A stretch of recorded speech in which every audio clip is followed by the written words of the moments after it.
Hey guys, Almost Agreement is back. As discussed on the last episode, I'm going to try to slow down on my intro. Everybody says I talk too fast. So we're Almost in Agreement, almostinagreement@gmail.com. You can find us on Facebook, Twitter, YouTube. We also have a website that is almostinagreement.com. You can go there and get all the available episodes. Or if you have a favorite podcast provider, you can get us on most of those. If you somehow find a podcast provider that doesn't have us, let me know. I'll figure out how to get on there. And while you're at a podcast provider, Facebook, all that stuff, please give us like, share, tell your friends about us, good ratings, reviews, all that kind of stuff. We're trying to get the word out about local politics and the things that go on here in Knoxville. And so the better we look on the algorithm, the more people will get to see it. So this episode is brought to you by Fourth Creek Brewers Fest. That's Fourth Creek Brewers Fest. It is July 10th at 2 p.m. At 126 South North Shore Drive. That is Union Jacks. That is E-Vape West. Union Jacks survived the pandemic party, E-Vape West's kind of grand opening event. So it'll be a good chance to get to know some of the local Knoxville area brewers. I guess the tagline we're still working with is it's the best beer KUB water can make. So if you haven't had a chance to get down on Central or some of the other places where these breweries are located, this is a good chance to do it that way. So without further ado, I've got Garrett Holt. Garrett Holt, thanks for coming down, buddy. Yeah, happy to be on here. Thanks for having me out, Seth. Oh, well, let me see. I screwed it up. Like I do. All right, try that again. Garrett, thanks for coming. Let me say, this is why you're supposed to do sound check. I failed that miserably, but appreciate you coming out. I'm excited to have you. Like we were talking before we got going, I've had Gwen on as a city council member, but I haven't had her on in the campaign. But I did have a chance to get Deirdre Harper on and talk to her. And so I've got my list from the election commission, and I'm working my way through everybody I can work my way through on. Because I think it's important. It's one of the things for me is, again, we talked a little bit in the pre-show, but like for me, I turned 40 this year. I've got 2 kids in the school system here in Knoxville. I've been a very actively negligent political person. Like I didn't try. I didn't care. It wasn't on my list of things to do. I got a bunch of stuff going on. So we started doing the podcast, and it was back in 2020. We started with the pandemic, not on purpose. But we were talking about those primaries for the 2020 elections. And it's like, Massey's been around for a while. Manis has been vocal, but not politically vocal. I mean, he had his mayoral run, but and so I'm out here and said that's State House 18 for Manis. And so we finished a regular show talking about the importance of local politics. And it's like, I don't know who these people are. Let's all, because me and the other guys on the show live all around town. And so let's all go find our local reps and learn a little bit more about them so we know who we're talking about. And it was the Gina Oster-Manis primary that really got me hooked on it. Is that at the time, and this again was March, April of 2020. I don't remember exactly when the primary was for that, but it was coming up to the primary. And the only thing I could find on Gina Oster was her Facebook page, her website, and a tiny little article that one of the news teams locally did. And that article was literally just Manis versus Oster in the primary, and then Virginia Couch is waiting for whoever wins the primary. Didn't tell me anything about any of the candidates, none of that stuff. Now, Manis had more stuff because of his mayoral run, because of his prestige cleaners and all the different stuff he's done in town for a while. But, and it's like, well, how do I find out about these people? And I'm like, screw it. I'll just start asking people. And so that's how we get to where we are. And this current little section right here being a little weirder for me because I'm not a city resident, not even close to District 6. But I'm right on the edge here, but I'm not a city resident. So this particular set is me trying to inform because the city stuff is important to me, but I don't get the actual voice of a vote on this one because I'm not a resident. So let's start there. Let's start with give us the map of District 6, the general areas around town that District 6 sits. Yeah.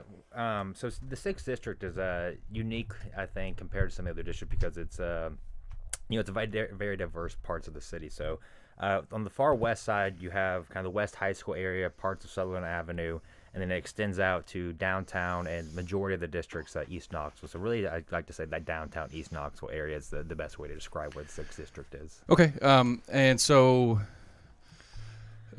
currently sat by Gwen McKenzie, who's the vice mayor or whatever that whole real debacle is as far as trying to figure out how these little subtitles work. But so what was the kicker? What was the so I met you the first time I met you was at the GOP reorganizing, which you had already declared your intent then, but it was way early.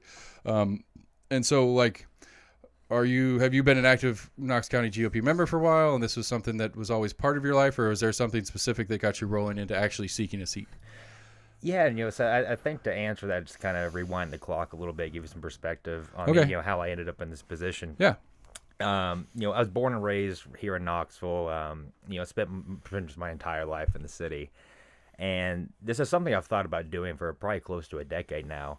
Um, Back when I was in high school, I was incredibly involved in community service and leadership. As president of multiple clubs, state president of some organizations in high school, continued on leadership and service in college. And, the reason I mention that is because I always saw politics and public service as a way to give back to the community I grew up in and I care about. Right. But what I told myself, it needs to be the right time for me personally, and, I need to be the right candidate. It needs to be the right climate. I was 18. I had considered and toyed with running for school board, but I couldn't answer those two questions at the time, that, I was the right person or it was the right time in my life. We fast forward to now, almost a decade later, and I'm on the outside looking in, and I said, hey, I have more time in my life to vote to this and give back than I ever have. And looking at the climate where we are as a city, I don't think we're headed in the right direction. And I always say this, I think Knoxville is a great city, but, with where we are in terms of city government and the path we're heading down, I think we can do a lot better. Okay. And so, so that answers you're 28-ish right now. But so you've been involved just kind of peripherally prior to now. You paid attention to it, or is it more of like me, like we were talking about it, where I was actively avoiding having anything to do with it, and then as I watched things shift around, I decided I needed to do something, because I'm like you a little bit. There was a couple times where I was like, I might need to run for an office, just because it's the only way. To me, I was my fear was that's the only way I'm gonna have any understanding of it, because there's so many things, there's so many moving pieces, and there's so much information that if it's not curated to me as for me to be a commissioner, to have information in front of me that's set up on whatever the issue is, it's a lot harder to get said information. And so there was part of me that had that in my mind, but now I enjoy this way too much. So just for the conflict of interest and sunshine law stake, I couldn't continue if I ran for office. Yeah, as far as being involved up to this point, I really have not been very politically involved, and part of it's been on the outside looking in, and we moved away from Knoxville for a handful of years after I graduated from UT, and when I came back, I just kind of made this decision. Hey, it's time to do something different, both my personal life and do something bigger than myself. And that's kind of where that drive that I mentioned earlier from a younger age. I always made this distinction. People like to call it politics, which it is, but I've always viewed it as public service. Right. Giving back to your community. And if you had asked me to run for public office in another state for outside of Knoxville, this is a place I care about, and that's the reason I'm doing this. So up to this point, I haven't been involved, but I think the point is, and I make this to everybody, it's everybody has to do a little bit. Right. And the interesting part about city and county politics is that you have to be actively involved and engaged to know what's going on, which is kind of a sad reality, but. Unless you take the time to Google or read the newspaper, most people aren't talking about this stuff. And one of my complaints is even if you read the newspaper, you're not getting a ton of, at least any depth for most of it. Yeah. Again, going back to the reference of why I started doing interviews on the show is I just wanted to know who Gina Oster was, other than her version of who she was, because it's easy when I build my website. My website looks like I'm the coolest thing ever, but the reality is I can't. There's a difference in talking to somebody and reading what they tell you or what they want on their website or something like that. And so that was it. And I think that's an important aspect to it, is that trying to keep a handle on it. And I think we have a problem with that that I think it's a societal issue, is this kind of apathy towards politics. I mean, I think the use of the word public service, or the phrase public service rather, is accurate, because really when it comes down to it, this is a government show to me. This is me trying to understand the civics and how the civics work and how the government interacts with me as a citizen and my neighbors and all that kind of thing. I just deal with the politics because it's there. Mm-hmm. There's no way, because at the end of the day, you win your primary, or you at least get second in your primary or whatever, and then you go win this seat. This whole politics part that we're doing now becomes the governance part, and so we got to deal with it, which I don't really like about it, but it's part of the thing, so we deal with it. And so, okay, so let's get more we're on the campaign trail here. So what are some of the top items that you have as far as things that you see problems with, things that you want to do that you think we can do better at, that you feel like you have the insight or energy to get done? That's a good question. And when I was on the precipice and the outside looking in before I made the ultimate decision to run for this seat, it was going back to those two questions. I was, hey, am I the right person? Is the right time? And I kind of paint the picture as I dug into what's going on in Knoxville city government, and there's a handful of things that really stand out to me as where we stand and where we're headed. Number one, especially within the 6th district, we have a crime issue that's, probably the worst it's ever been. On a per capita basis right now in 2021, we've had more deadly shootings than Chicago, Right. which is often considered one of the worst places in the United States. Because being here almost my whole life, that's never been the case. Right. And, we need to do something different. And that's something I strongly stand behind. Another thing on the flip side of the crime issue, having taken the time to speak with a lot of the people involved in the police force and the fraternal order of the police, this is the largest sector of employees for the city government. Yeah, we're understaffed, 50 to 60 officers at any time. If you rewind the clock back 20, 30 years, we were getting over 1,000, 2,000 applicants for each training class. We're getting a tenth of that now. We're not retaining officers. We're paying them on a pay scale that was developed in the 1990s that is not rewarding tenure and not, inspiring people to stay. So, when you have a crime issue like that and, incentivization with your public servants, they don't really align. How do you expect those problems to get better? And I think outside the crime issue, it's, a lot of it's fiscal responsibility for me in creating a pro-job, pro-business environment. If you rewind back to 4 years ago, the general fund for the city of Knoxville had a little over $100 million in it. With the most recently proposed budget, we're looking to have that fund set around $40 million at the end of next year. And I don't think it takes someone with too much brains to realize that is just not the path we're going. We can't be spending $10+ million a year that we do not have. I think that's okay. That's just setting us up for failure. We're setting ourselves up to have a tax increase in the city. Or heading towards Metro, like you've talked about numbers of times. And this is the thing too. Going back to to find out if a candidate, you have to be looking.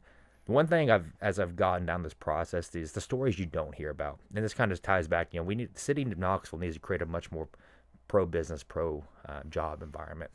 What you don't hear about is the people that didn't choose to start a business in city limits because it was too difficult, it was too expensive. They didn't want to buy and redevelop property because it was too much of a hassle. And that goes on a lot more than people realize. And what that's doing, it's pushing businesses and jobs outside the city of Knoxville into the county or surrounding counties. We're missing out on tax revenue, which we desperately need in the current financial situation we're in. And all in all, it's we need to do something different than what we have been the past 4 years if we're going to continue down a better path. All right. So on the two that we've talked about, it's policing and pro business development. We'll start with the business development. So what are some solutions that you're kind of working with as far as how do we get Knoxville more pro business than it currently is? Because I'm sorry to interrupt, but because I had Clanaris in here, who's running for District 4, and he was on the similar page on that, and that some of the complexities and the paperwork and all that kind of stuff, and so to continue that idea of what can a city do to be more pro business, and what can you do as a city council person to push that direction? Yeah, so and this is where you dig into the nitty gritty of what goes on, because you obviously have the mayor and the 9 members of the city council, and then you have 1,500 plus employees of the city of Knoxville, and they're the ones that are handling the most of this activity.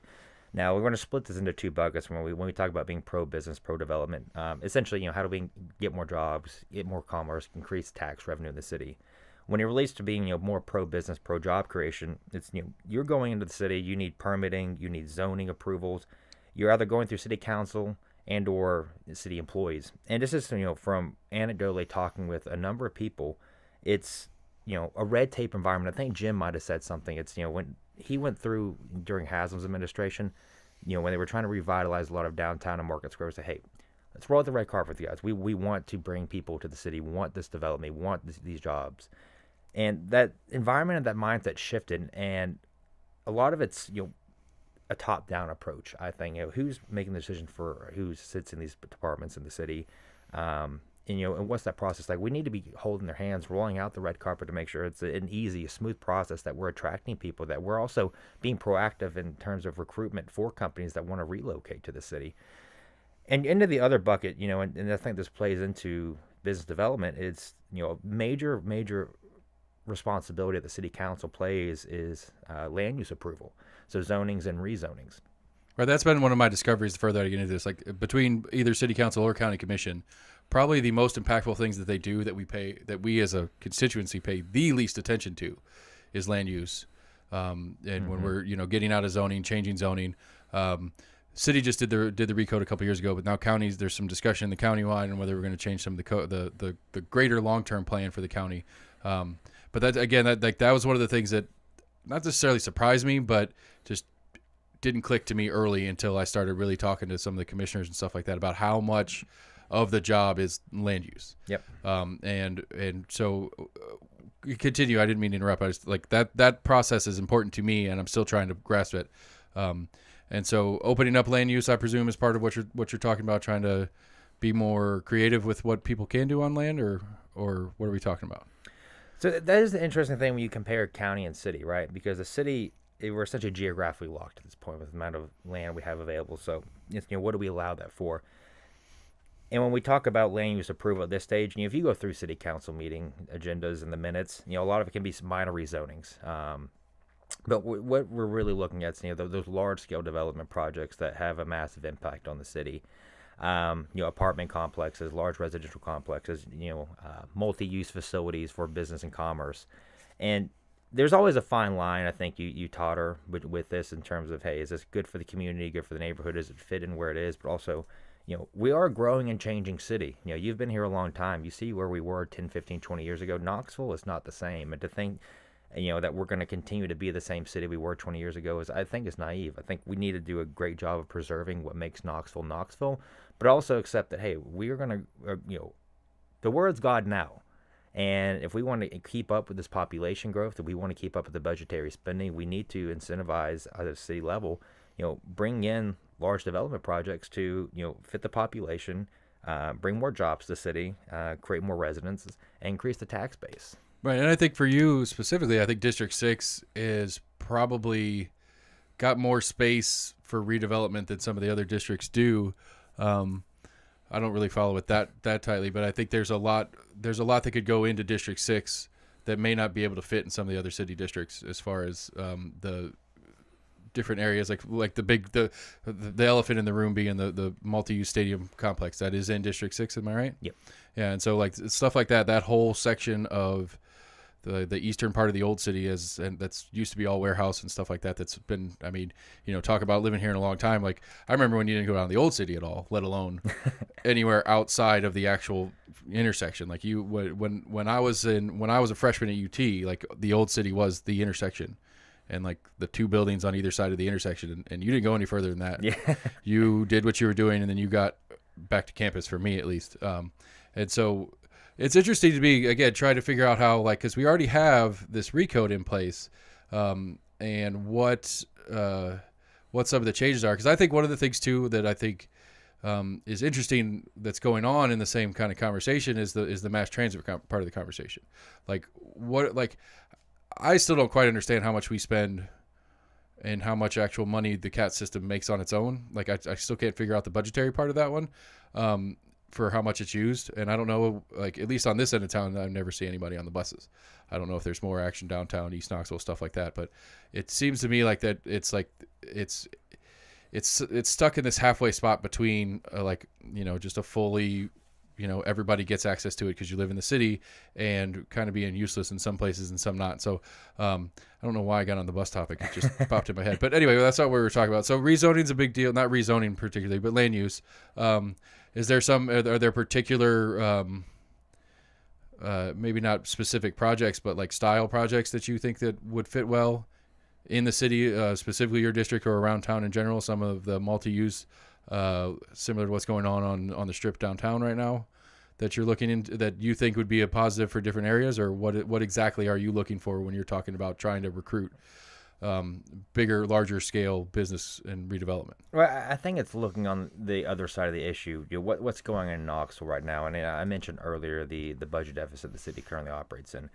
How do we make that up? We either have sales tax from increased commerce in the city limits, or property tax, which is the main driver. And that's why I talk about new building and redevelopment property needing to go on to drive that. And what I think we need to look for also is the other issue. the city is rapidly growing, and we have the biggest housing shortage in the city of Knoxville and Knox County that we probably ever faced. I mean, it's if you pay attention to that, if you've gone through the home buying, even the renting process lately, it is near impossible to find a place, buying, and even on the renting side, like, there's a massive shortage of housing around here, much less affordable housing. But on either side is we need to increase the housing supply. We need to promote that to keep up with where we are. Right. We have people that need housing, and we need revenue on the city's level. So not just in the 6th district, but citywide, wherever those opportunities are. And like I said, we're looking at a landlocked environment, but we need to, be proactively looking for those. And I think going back when you brought up the city and county, a major lacking issue right now, and this has been recently addressed by the county, is, there's not there's no plan. The last time we underwent, organized planning for the city of Knoxville was in the early 2000s. Right. And right now, that's something we need to coordinate with the county on to say, hey, where does Knoxville look like 10, 15, 20 years from now? Because Or we could just hurry up and go metro and then do one plan instead of two.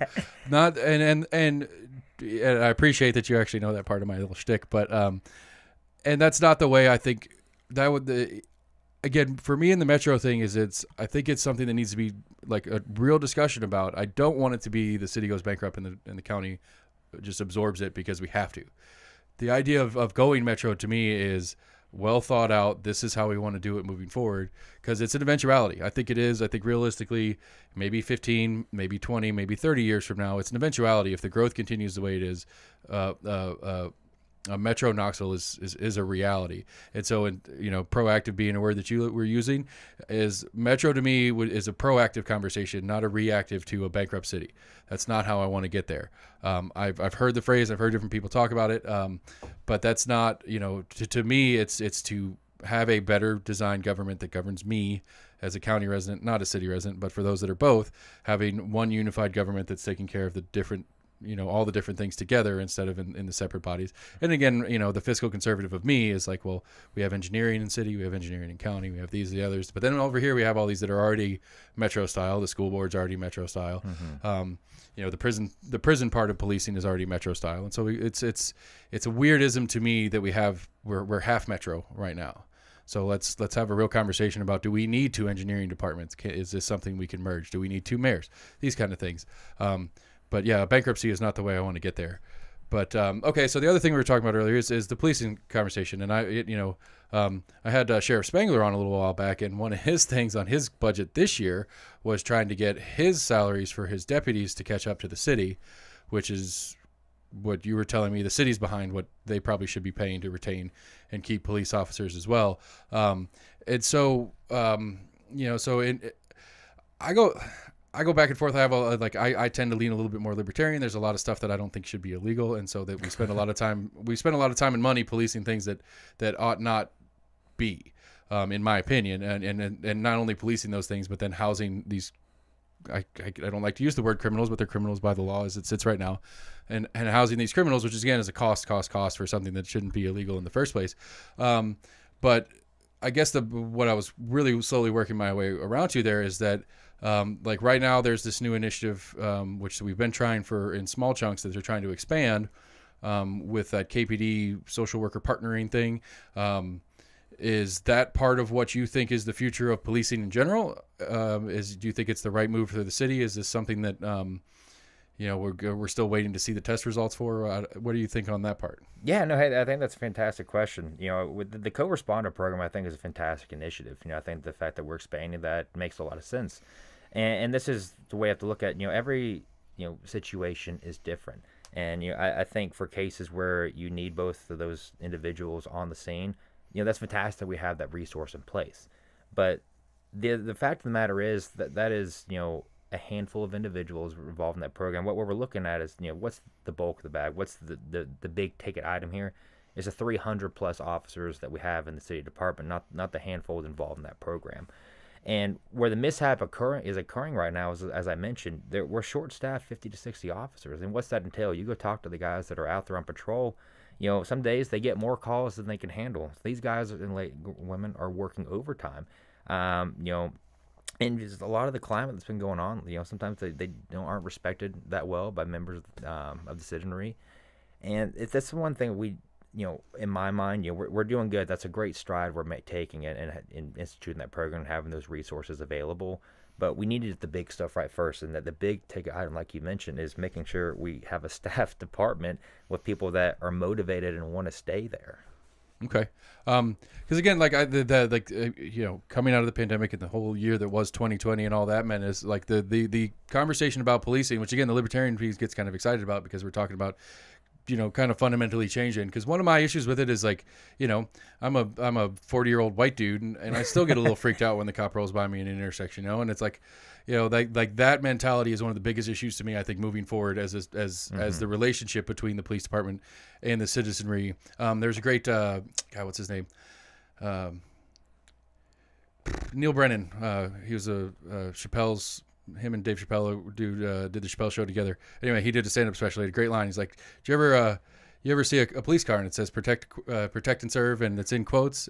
And it's like, well, it's in quotes because they're joking too, or something like that was his whole thing. And I thought it was a great take on that how normies, for lack of a better word, look at police in general. And I think that's one of the problems that needs to be overcome. Not sure how, but okay. So we talked a little bit about policing. We talked a little bit about business development, and business development gets job development. What else are you thinking that that fiscal conservative is part of it? Where else can we try to save a few dollars in this budget, or is our only solution to raise income? It can be on both sides. Absolutely can be on both sides, and it's easy to spend money when it's not your money. I think. I think anyone can test that. If you're saying, "Hey, Seth, you're making $50,000 a year, but you're spending $60,000," that's not going to work out in the long run, right? But the thing is, someone else is in the driver's seat of the city government for 8 years from now, right? And especially when I don't have to be, I won't have the job anymore when the collector comes. It's easy when even if I, by the time the collector comes around, I think we're 2 administrations down the road when it gets real serious on that collection part of it. But yeah, go ahead. I'm sorry I interrupted. Yeah. I mean, my first thing is, always we should be looking for growth. How can we increase revenue, increase our revenue base? But I think making sure where we are right now, we got to scale back, and that can be small areas across multiple departments, but things that are not adding to the core essential services of the city. Because let's always remind ourselves what the city of Knoxville is. It's most of its basic public services. 3/4 of what the city spends money on is police, fire, EMS, Parks and Rec, trash pickup, those basic things that, really are out of sight, out of mind for most people. Right. So in my mind, we need to be getting those things right before, and that's why I keep hitting home on the high ticket items here is we need to get the budget even. We need to, have that. We need to be making sure that those essential departments are operating smoothly and efficiently. Before we do anything else. And like I said, there's been instances of the current administration, recently, we're spending hundreds of $1,000s on our murals and painting, which isn't, I am all for it. Don't get me wrong. If we have the money for it, shoot, let's go do it. But we don't right now. And that's just one small example, but we can't be making expenditures in this current financial climate when we don't have the money. Right. It's the reality of the matter. And I think what that is council, the mayor, and the heads of every department sitting down and say, hey, we got to get this zeroed out. We got to have this, equal. Where we pull from, and that's not, a one-size-fits-all answer. It's, we're going to look at that, pulling that from other areas. While on the flip side, we're actively making strides to increase growth of the tax base. Okay. I mean, it's just like it's easier to spend somebody else's money. It's easier to talk about cutting budgets than it is to get it done. But I mean, at least it's in conversation. And again, the fiscal conservative in me is all about that. Because again, like I think you highlighted correctly, is that I think it's one of those things that we as a citizenry, especially when we don't pay attention to even the politics part of it, we forget what our government, what their job is, what they're supposed to be doing, and I think that it's not a one size fits all. Different governments in different locations, whether it's a city or a county, have some different responsibilities. But I don't know that the general populace knows those responsibilities as they're currently set up. And I would count myself guilty as well, as not not having a real understanding of what the city charter says, how the city government is supposed to act, things that are under their purview and things that aren't, because I think that goes into 1,000 different issues that we've had since we started the show. The really fun basic one being the mask mandate and the whole Board of Health debacle, and it being from day one on that thing. I followed it as hard as I could, and I still don't know that if we are that what actually happened is under the technical purview of the county commission. And it's like, well, nobody's calling out to correct that this isn't your job. This is because my understanding of it's a state level issue. So it's the governor's office and our state reps that have the power to do what they did or didn't do, and nowhere in that is a constituent. Whether you're for or against the mask mandates, is anybody talking to the right person? Is it being clear on whether this is in the purview of the county or whether it's somewhere else? And then we did it anyway. And it's like, well, okay, so it is in the purview, because I didn't think it was. And so I think that's one of the things that we as a constituency as a whole, because I get myself in trouble, I guess, because I blame a lot of stuff on us voters. It's our fault. You get the government you deserve because you voted for it. Mm-hmm. And so, so I think that's one of those things that we as a populace, and I think we as media, which I don't like to count myself as media, but we as media fail at as well, as educating the public on what the actual job is supposed to be, so that we can then hold to account when the job is done well or not. And I think that's something that I think Gloria Johnson put it pretty well. She considers that part of her job as an elected official is to educate on what we should and shouldn't be, not shouldn't be doing, but what the job is or isn't. Because again, I like going way back in the beginning of it's like, I don't know. I had Gina Oster on. She was my first guest. It's like, I don't know what the job is. Like, and we, the voter, are hiring you, and it's like, I don't know what the job is, but I'm hosting an interview, like a job interview, but I don't know what your job is. And so it's like, how many hiring managers don't know what they're hiring for, but they still hire somebody. But that's what we do as a populace on a regular basis. And I think it's important that we start having that conversation. One of the ones that drove me crazy, I can't remember who it was, started talking about the school system. And it's like, well, you're running for state rep seat or something like that. Again, I don't remember who it was. They weren't running for school board is the point of the story. And in Knox County, it's school board or it is state level stuff. But it's only in the certain departments in the state level stuff. And it's like, it was a county commissioner. I can't remember. Again, it was somebody running for county commission. I don't remember who it was. But, it's like the county commission has near zero to do with what's going on in our schools. But as a politician, people will still run on it. And as a populace, most of us don't know that they're running on something that's not real. And that's our job. That's what I feel like my job is here, is to try to get a better picture of what the job actually is, so that when you're out on the campaign trail talking about stuff, I can say, hey, that's actually part of the job, or he's just doing rhetoric stuff that has nothing to do with the job. Because I still don't. I say all this to say that I still don't know exactly what it is. I still don't know exactly what some of the purviews are, and I need to go through. Maybe once you get elected, we'll have you back in. And me and you will go through the charter together and really break down, the responsibilities that the state has permitted the city to do.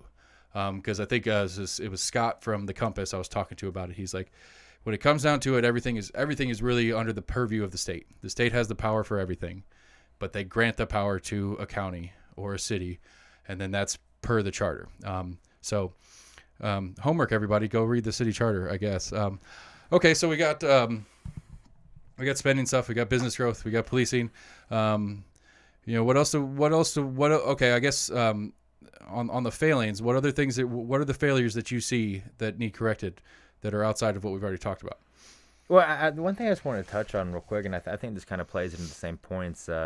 People not knowing, just not knowing what's going on locally, not even, what's a city council person, what's a county commissioner, what's a school member do. I had an interaction the other day. I was knocking on someone's house, and I went back for the second time to say hey again. She stops me. She goes, "Hey, Garrett, I have a question for you. Like, what city council do?" And she was the only person in months of me doing this to actually ask me that question. And I guarantee you, the majority of people that I've talked to have no idea either. Right.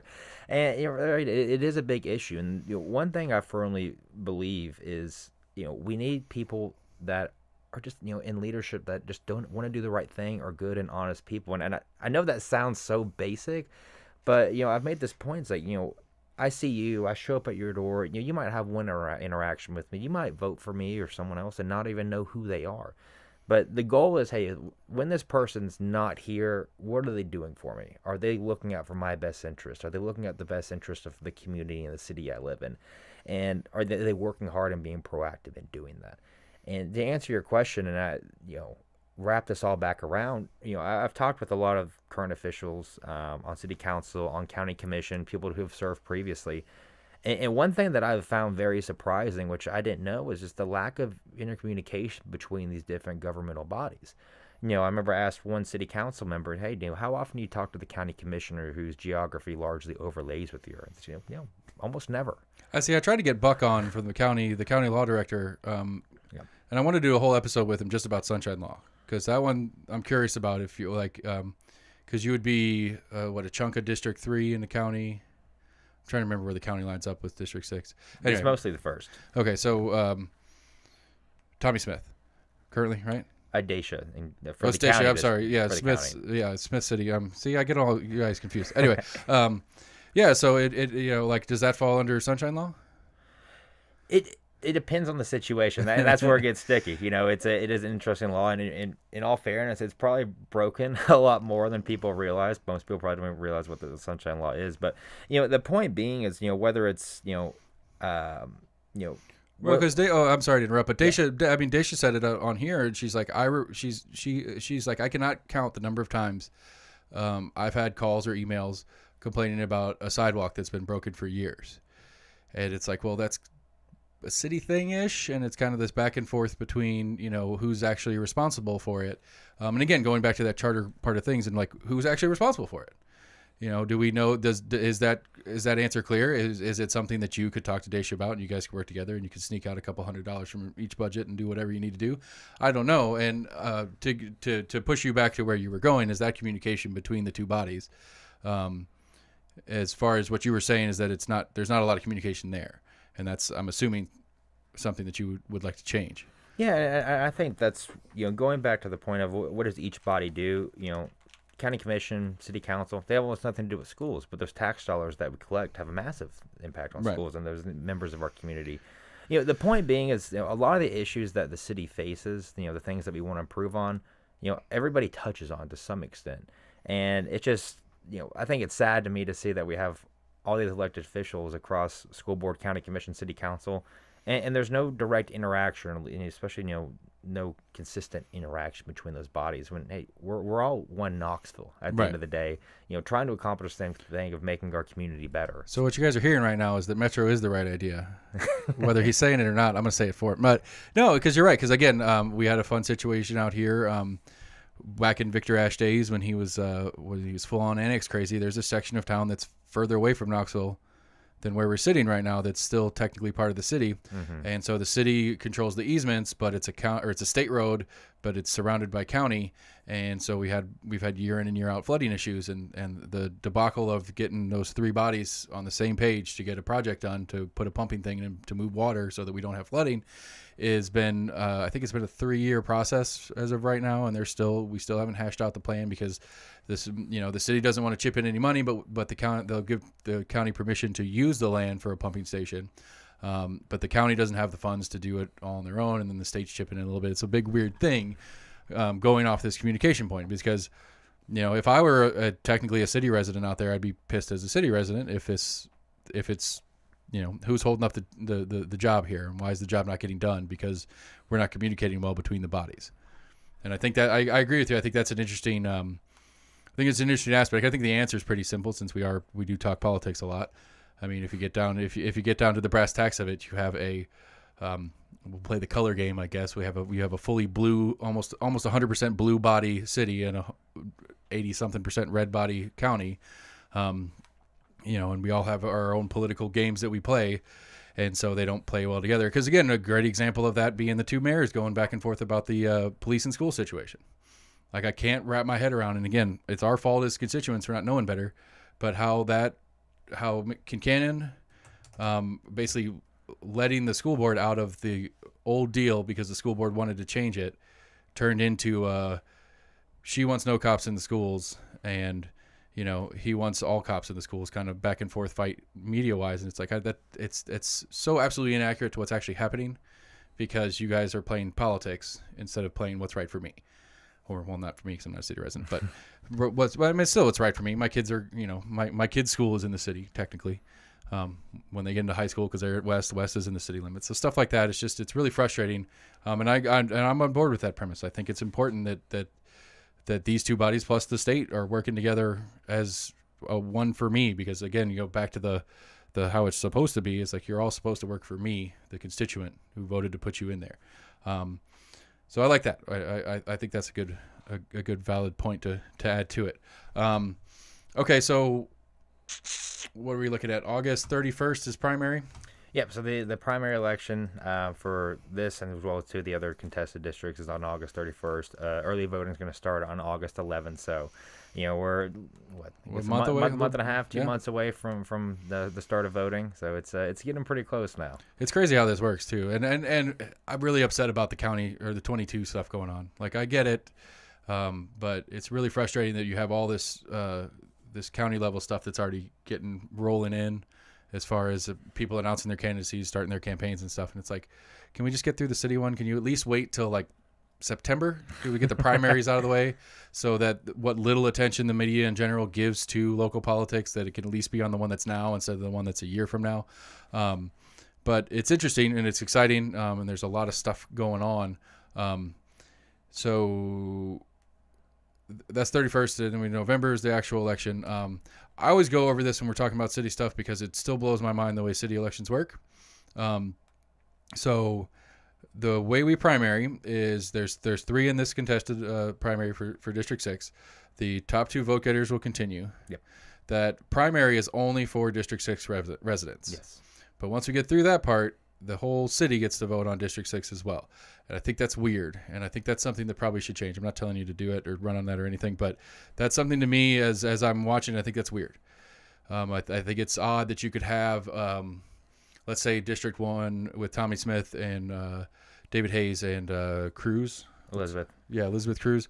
Elizabeth Murphy. Yep. Murphy, sorry. Yeah. Who's Cruz? That's Christine. That's Okay. where you're getting confused with the commission and the city See, stuff. that's yeah. what I do. All right. Anyway, so let's say David Hayes just blows out and pulls out huge numbers in District 1 in both his primary and his general, but then his District 1 general goes and votes for Harper because they're on there. We're not partisan, but they have a team. Anyway, we all have teams. And so it's a huge turnout in District 1 and a tiny turnout in District 6, but District 1 can pull and change what District 6 ends up being. I think that's weird. I think that's something that should be addressed in the future. Obviously, it's a little late for that this time around. Yeah, it is a little strange. I am running, so I am a part of the process right now. But there's differences between the city elections and the county elections in terms of how, the primaries, and part of that plays in the fact that the city races are nonpartisan compared to the county races here in Knoxville.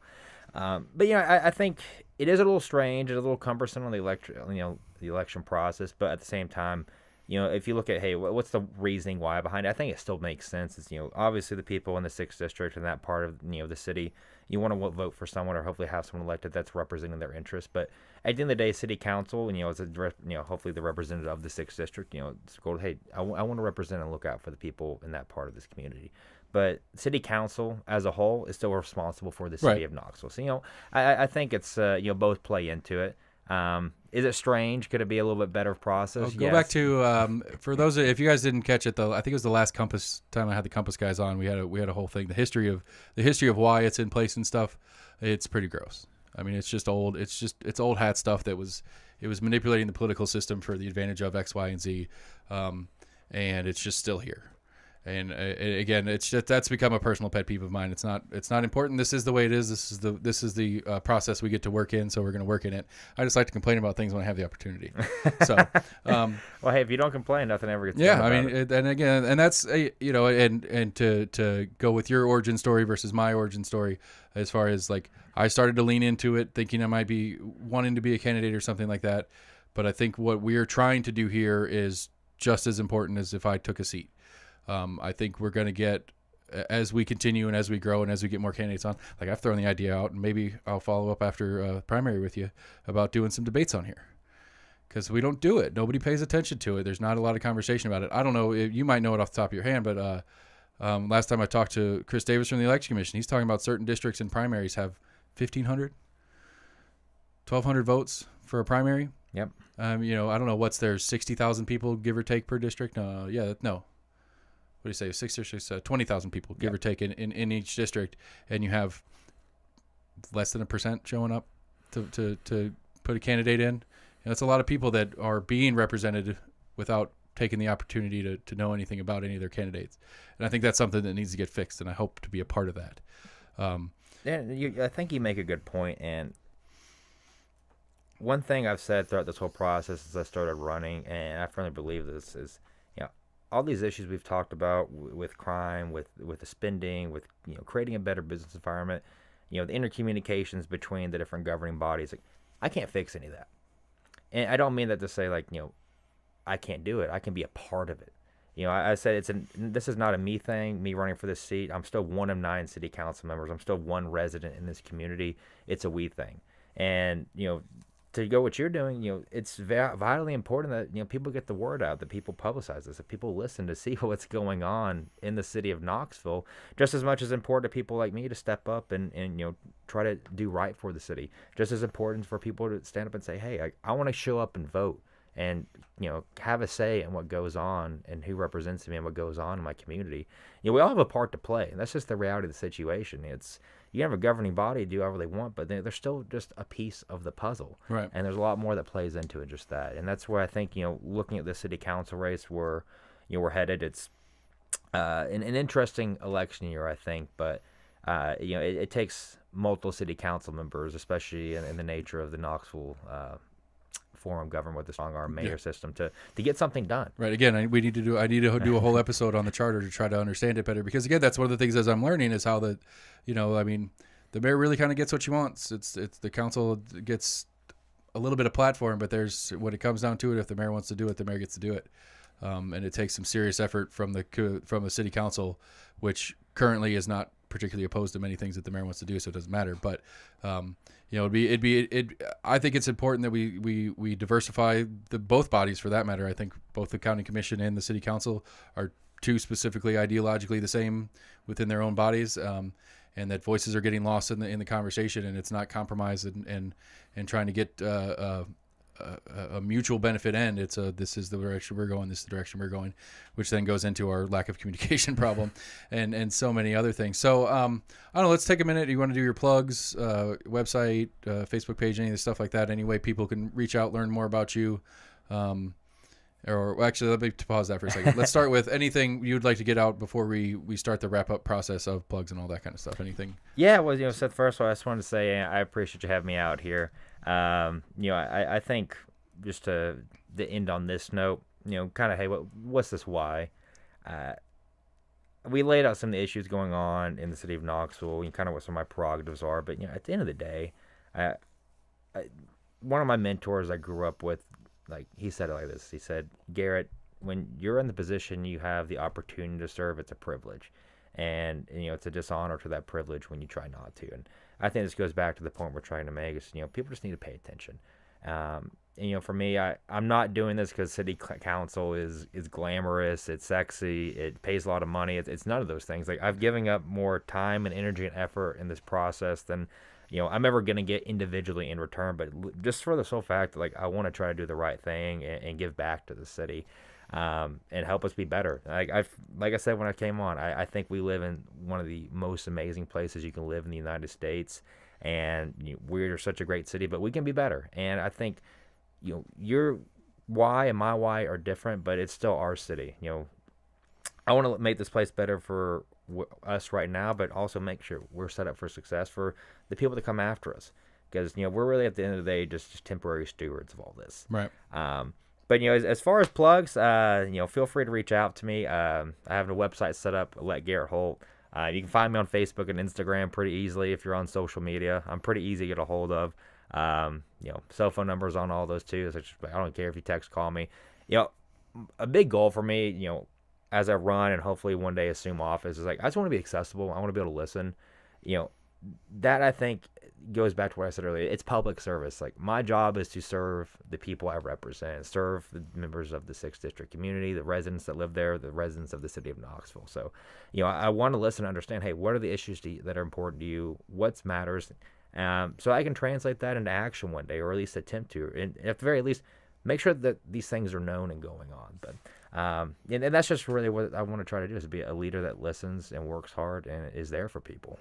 All right, cool. So District 6, again, everybody, if you need to know. If you don't, go to the kgis.org and put your address in, and it'll tell you exactly what districts you're living in. We were playing with it this weekend. It tells you who's representing you right now. It's actually updated with your representative, your current representative. So, it'll also tell you where your polling station is and all that other different stuff.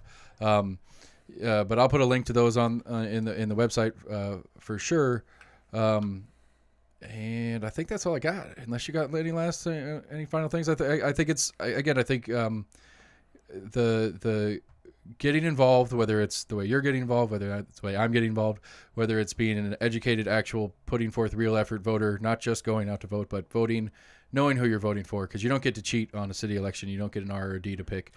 You actually get to pick a person's name, which I like better anyway, but that's a whole separate thing. This episode, is going to be about an hour long. It's not a huge amount of time. You can do it while you're walking or doing the dishes or whatever. And you can go back and get McKinsey, and you can go back and get my Harper episode, and you can at least get a better feel for who these people are that are trying to represent you in District 6. And then I'm going to continue on and try to get everybody else, for those of you that aren't District 6. But, it's not super hard to get involved on some level. At least have some education about what you're doing as a voter. So, and then go out and vote. Do better at voting. That the numbers are terrible in city elections. I understand there's not a big, ticket, on these city elections. It's just city council. You got no mayor. You got no state reps or any of that kind of stuff. So I can understand how people can kind of breeze by this, but it's important. And for those of you out there that aren't paying attention, this is the time to start paying attention. So I'm going to do an outro, and then we're going to call it a day. Garrett Holt, everybody. How's that? I thought it was good. Thanks for answering. Anyway, no, that wasn't. No, sorry.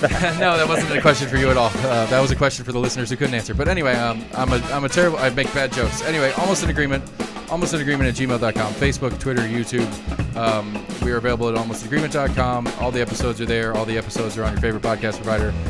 While you're at any of these places, like, share, subscribe, friend, do whatever you can do to help spread the word, because as we're closing out there, it's important.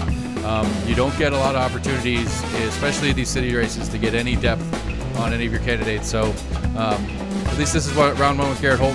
He wins his primary. We'll have him back in, maybe do a debate with whomever he's running against on that side of it. We'll have to see what happens. You get a choice in that. Go out August 31st and make it so. Special thanks to Fourth Creek Brewers Fest. Fourth Creek Brewers Fest is July 10th at 2 p.m., 126 South North Shore Drive. You can go there and try the best beers that KUB Water can make. It's a good chance, if you live out on the west side of town, that you don't like to get down to Central or where some of these other breweries are, to get a good chance to try some of these other beers that are made right here in town. So thanks, everybody, for listening, and we'll be back with more.